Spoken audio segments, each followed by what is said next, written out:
What is up, gamers? Your friendly neighborhood Cyclops here with a new series called In the Mind. I'll be using this series to showcase some high elo gameplay and explain my decision making and logic in order for you guys to understand how to think at a higher level. This will also help to show you guys how understanding the game at a higher level translates into clear and concise actions. When you play, you'll notice that there are multiple actions people can do, but through information gathering and critical thinking, you can narrow down the possibilities. Throughout the video, I'll be pausing multiple times in order to show you guys and explain what information I have, as well as show you how I proceed with the information that I've obtained.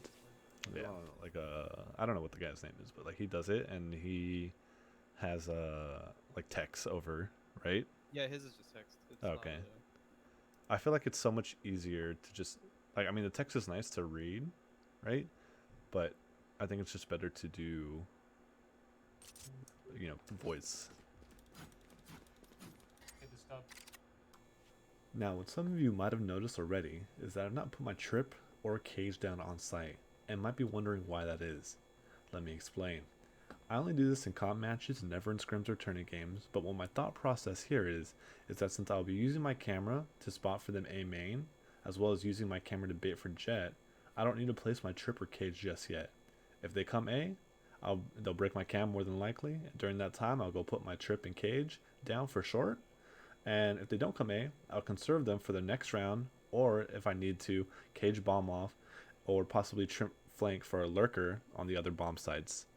Now, that's just me thinking really, really far ahead.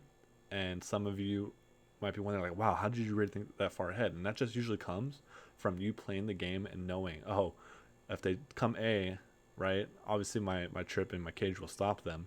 But if they don't come A, I've just wasted $300 when I could have just saved it for the next round and conserving some money.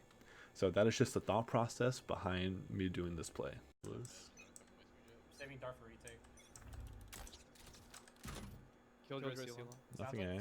Yeah, nothing A. Back off if you can. I'm just back. Yeah. There's one window. I can kill the planner.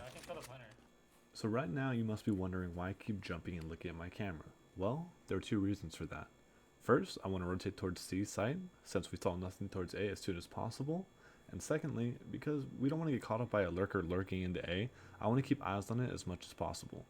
While doing this, I'm also looking at my minimap just to see who gets spotted by my teammates, as well as seeing where my teammates' positioning are, so I know what's open and what isn't. They're in garage. One's A. One's A. Camera taken out. There's just a jet. I don't think it's A. And window already. So I was thinking to myself, alright, this jet could flank, I'll put a trip and rotate to C. But my two teammates died, so I figured, okay, fuck it. If she's going to be lurking, I'm just going to leave her there. Let's just take the 3-on-3 on site, push in, and try to win this round. So I'm going in, guns ablazing, I do hear this omen close. I'm like, is there a guy close? And so when I go in there, I'm looking around for him. I don't see him. Tap the bomb, he just comes in. I know that jet's going to be lurking late, and because I know she's lurking late, I can just hold the bomb. Holding an off angle, because the guy's going to push in.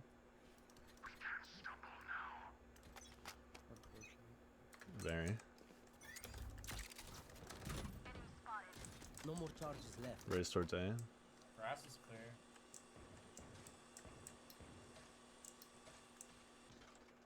I think they're. So in my head, I don't have a camera, so I can't spot long. They could be running up long. And I decide to fall off into this position here. And when I decide to put that cage down, I put it at an angle where I can play on the side of this box, right? And if I have to, I could push in and try it to get into short, right? And contest short without making it really, really too obvious that I was near the double stack. And that's what you're going to see here in a second. No drone, by the way. They Could were be close, man. there were windows, so they could The go. garage is open, oh man. The garage is open. Yeah. Jet's long, I hear careful. it. I hear it. Cage trigger. They can be up on site. I'm hiding.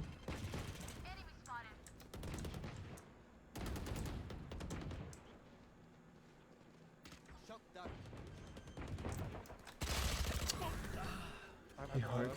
That goes there. This goes here. I don't know if I should save my flash or save or use it on quick push.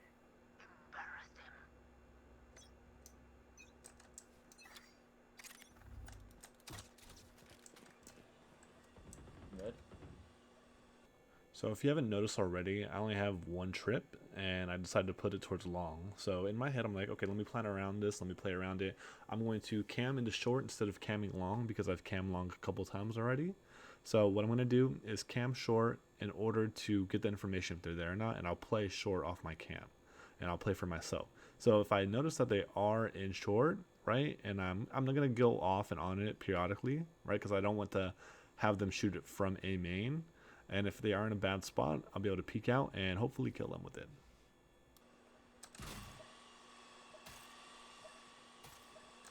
One's short, one's a main.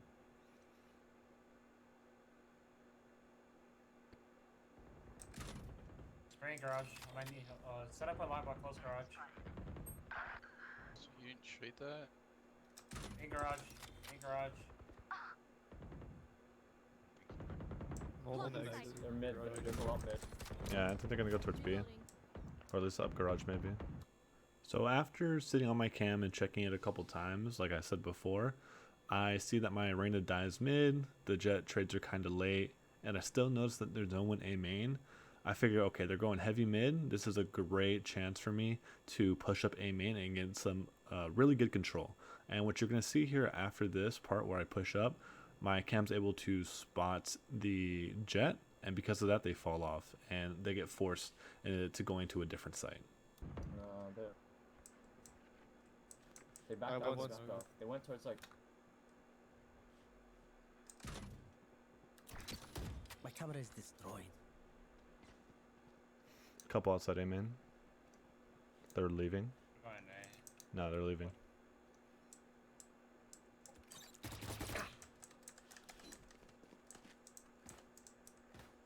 I'm leaving garage open.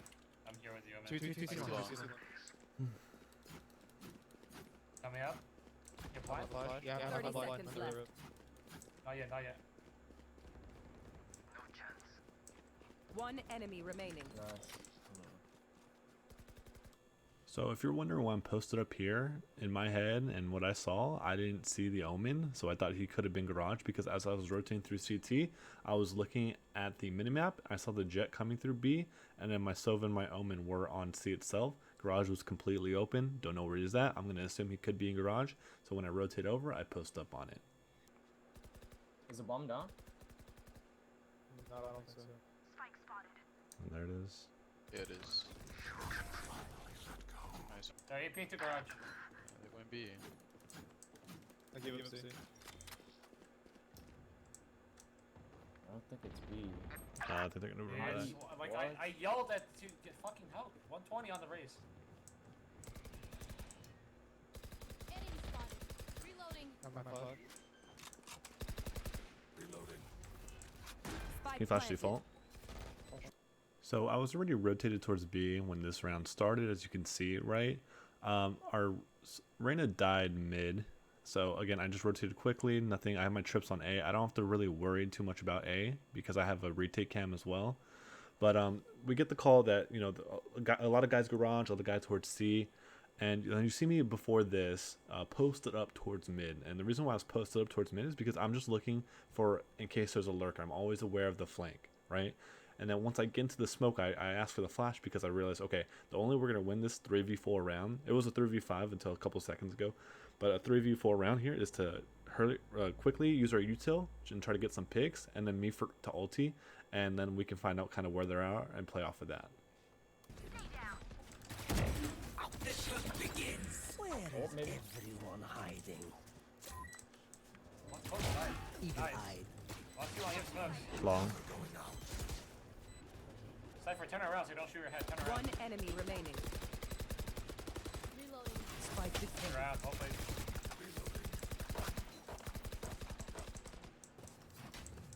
My quiver is Popping never up. full. Holy fuck.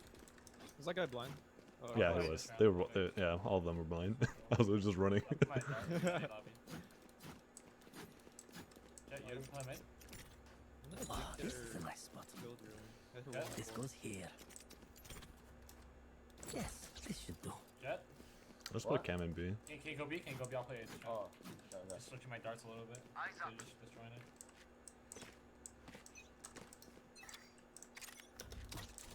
Reveal the area. seeing a lobby. Grab the orb, Cypher. Grab the orb. Jet was stealing. One down. Okay. Reloading. They know we have 2 here. We're playing Yeah, retake, just gonna play retake. I'm Are gonna they on leave C? it. Are they on C? No, on C. Alright, one. Yep. 2, 3.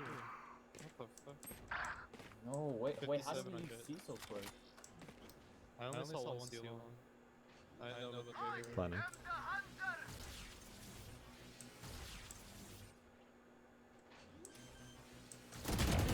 player One close standing. CT. I don't know where the second goes at. So some of you might be wondering, like, what Maddox? Like, why are you pushing here?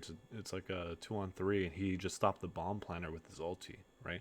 But if you think about it, in critical thinking wise, this is actually the perfect time to push in, because they're going to be kind of worried about trying to dodge their ulti, and we're down 2v3, so we have to somehow make a play in order to get kills to either even up the numbers, or in order to somehow give us some kind of advantage. And what you're going to see here is he actually has really nice shock dart lineups, and is able to make it a 1-on-1, and he does eventually clutch the 1-on-1 to win the round. But again, this wouldn't have been possible if maybe I didn't sneak in there and try to get a kill. Obviously I get traded, but we have to somehow make a play when we're down numbers like this. Shock dart.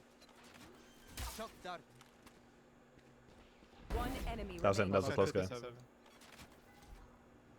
Revealing area. They needed. 1A. One's in. Wow, my eyes are down. B's open. They might walk Yeah. on B now. They might walk on B. They could, Yeah. Just hold, don't die. I have a smoke in 10. I'm leaving you, Jet. Nothing stealing. One stealing. One garage, 2 garage. So one thing you might notice about my play style is that when I'm playing, I am constantly looking at the minimap. And when you saw me first rotate over from A to B, I kind of played a little bit back because I saw that there was no one on B, and they could have easily maybe just rushed up mid and timing us and been on B itself, right? And then once my Jet comes back over, I'm like, hey Jet, I'm leaving you, so you're by yourself. And then I'm heading towards heaven because I'm gonna anchor A, and then the call goes, oh, like they're fighting garage, or I see it, right? I call them out, hey, there's 2 guys garage. I don't think they're going A, guys. I think they might be going to C. So I start rotating over there. But again, that's just due to good mini-map awareness. Don't die, nice. Back up.